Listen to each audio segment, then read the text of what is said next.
Inside Out has become one of Pixar's most beloved films for the longest time now, and with the announcement of a second installment to this film, fans can't wait for what this film will entail. But before we get into that film and what to expect of it, I wanted to go through this film and dissect what was going through our minds when watching this film in terms of the growth. This was one of the films that attracted not only the people that it was intended for, obviously children, but adults because of the fact that we got to see Riley grow up. The biggest participation in all of this is plot. Now, plot is not only just what the story is about. There's the exposition, rising action, climax, falling action, and resolution. Now, I'm saving the resolution for the very end because of an important topic and needs its own category for the film's dissection. In terms of the exposition, this is required for the audience to understand not only what's going on, but the background of the characters. One of Pixar's rules is the outline of the story. Not just any outline, but their outline. Once upon a time, there was every day they, until one day, because of that, fixing their mistake, following, until finally. This strategy has been involved with Pixar since the studio's birth. Pixar has an incredible reputation for the quality of their stories and the techniques they use to tell those stories. You must hook your audience during the first act or they will leave before your movie is over.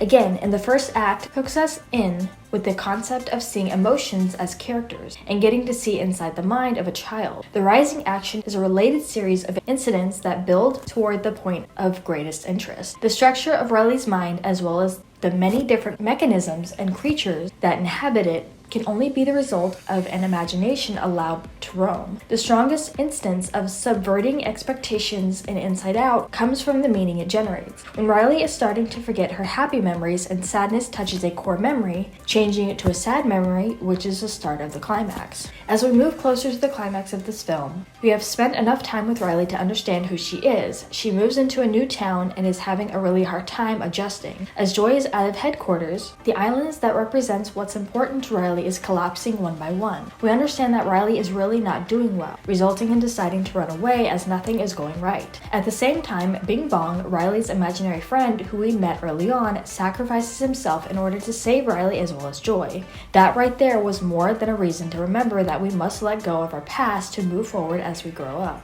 This is the most dramatic scene of the whole film where you wonder how everything will be okay in the end. And lastly, talking about the plot points of this film, the falling action, referring to the period after the dramatic confrontation of the climax, in our case, Riley starting to play hockey again after moving, as well as Joy and Sadness trying to get back to headquarters by going through Goofball Island, then having it fall. And if you're interested in finding out more of how these films became such an eye-opening experience with what tactics filmmakers use to keep our eyes on the screen, let me know what other films I should dive into. Moving on to characters, there were many to choose to be our favorite. Like the toys in Toy Story, the emotions are deeply invested in Riley's well-being. Caring is a key factor within characters. Not only to be lifelike, believable, and with strong emotions to portray, but for the audience to follow each individual story. Not only do we learn about belief in the characters, but we have to first like the character. We were met with Riley as a baby, happy because of Joy, then sadness pushed her way in, providing a clue that we would be seeing more of these two characters than any other.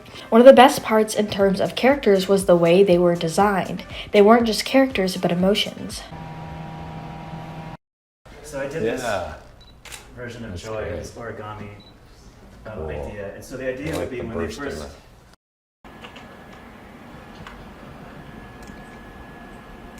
To keep my animation and...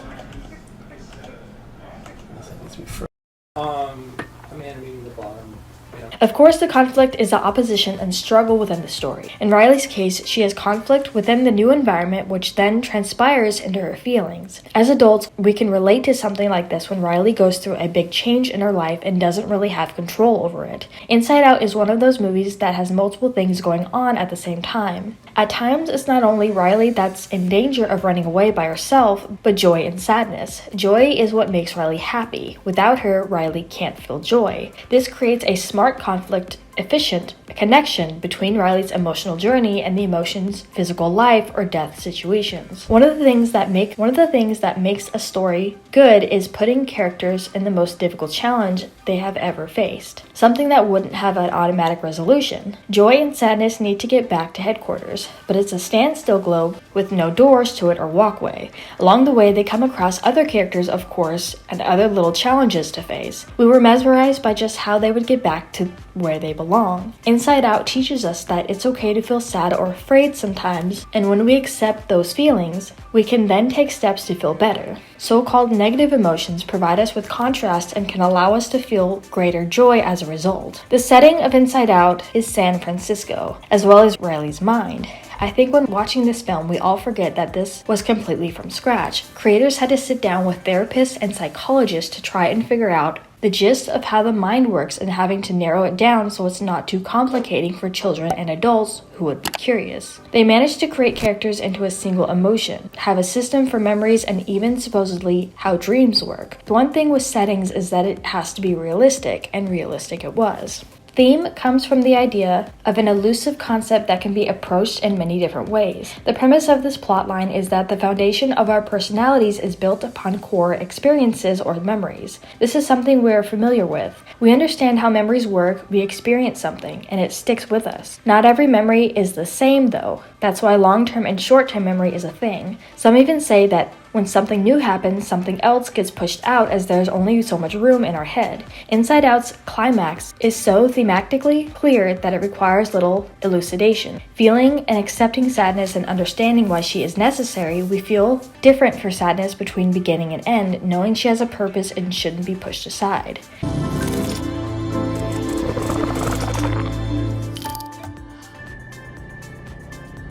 Like the different elements to the plot, there are 5 elements in tension: desire, opposition, stakes, the plan, and urgency. The most tension we got from this film was not when joy and sadness were out of headquarters, but when Riley hit her breaking point.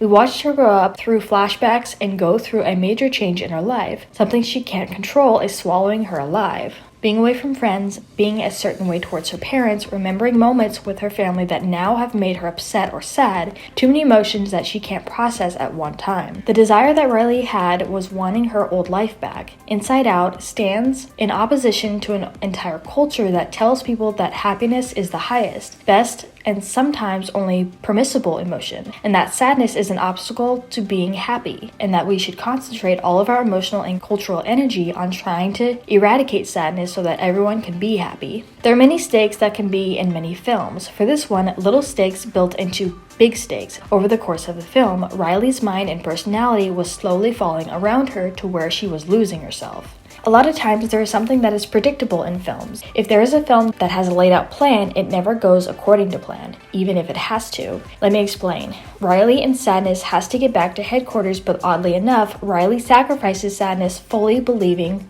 that only joy can make her happy. As we get closer to the ending, the urgency grows from Riley deciding to take things into her own hands and run away. And if you pay close attention, if Riley didn't stop the bus in time, she was about to go on the freeway, meaning it would have been harder for her to walk back home. Next, we can look at mood.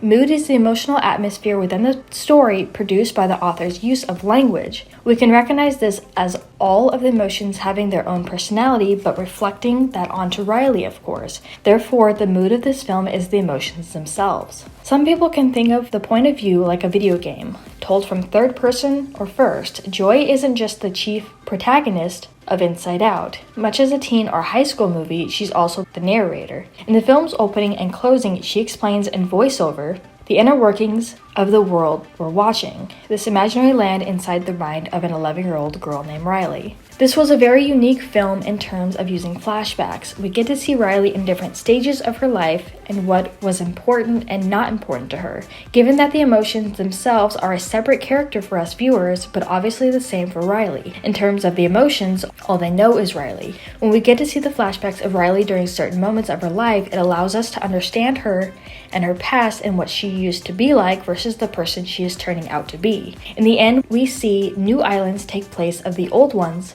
as she starts her teen years. I believe the flashbacks were necessary in order to explain certain plot points about the story and Riley herself. After Riley returns to her parents, Joy and Sadness work together to create a new core memory. The resolution: Joy has the tech team install a new dashboard that will allow all the emotions to work together.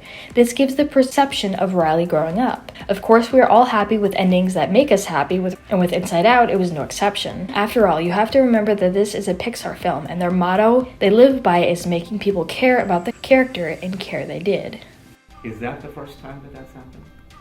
That's what it's supposed to be like when she says, we'll see whether she gets to play on the jungle gym or talk to foreign Yeah. friends. Even if the end shape ends up slightly smaller, I don't think that's bad.